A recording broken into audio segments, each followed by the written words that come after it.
Good news!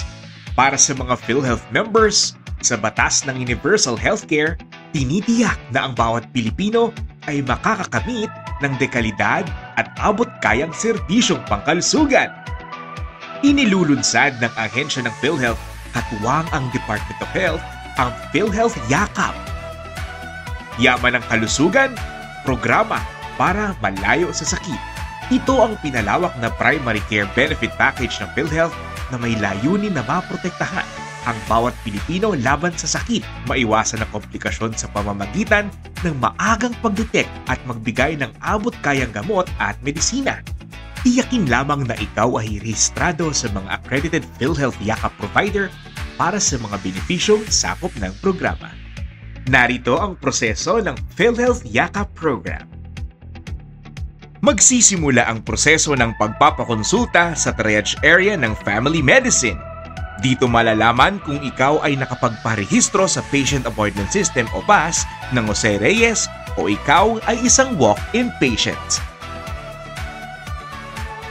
Kung ikaw ay nagpa-schedule sa PAS, ikaw ay papupuntahin sa PhilHealth Kiosk and Patient Appointment System na booth upang ma-verify ang iyong impormasyon at schedule. Dito din ibibigay ang iyong hospital card. Pagkatapos nito, dumiretso sa susunod na window para sa PhilHealth Yakap Program Registration. Siguraduhin lamang na ikaw ay may PhilHealth number at hindi pa rehistrado sa ibang PhilHealth accredited facility. Kung ikaw ay wala pang PhilHealth number, maaari kang pumunta sa PhilHealth Claims window upang magparehistro para maging membro ng PhilHealth.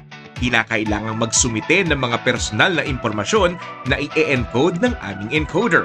Ang pagpaparehistro sa Yakap program ay iba pa sa pagpaparehistro bilang miyembro ng PhilHealth. Pagkatapos nito, maaari ka nang pumunta sa Family Medicine Clinic para sa initial screening at assessment. Susuriin at i-evaluate ang kalagayan ng pasyente upang matukoy ang mga nararapat na clinical laboratory tests at cancer screening para sa tamang diagnosis at prescription na maaaring ibigay. Kasama sa PhilHealth Yakap program ang mga sumusunod na diagnostic at laboratory procedure na maaaring maipagawa sa pasyente.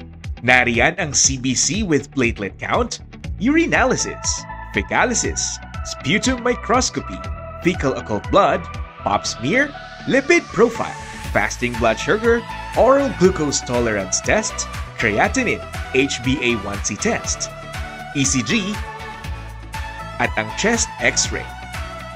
Para naman sa cancer screening, sakop ng Yakap program ang mammogram, upper abdomen, pelvic, liver, at ang breast ultrasound.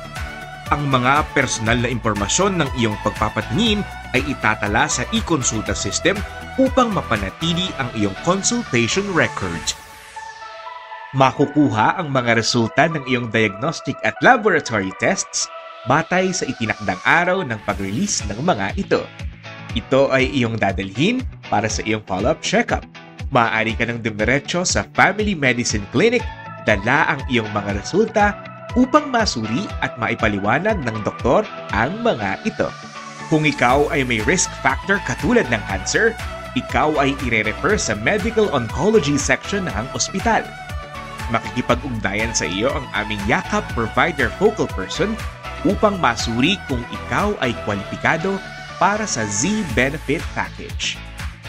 Susuriin at ipaliliwanag ng espesyalista ang mga tagubilin na dapat gawin at magbibigay ng reseta na kinakailangang inumin. Ito ang yakap ng PhilHealth. Naglalayong protektahan ang mga mamamayan laban sa sakit.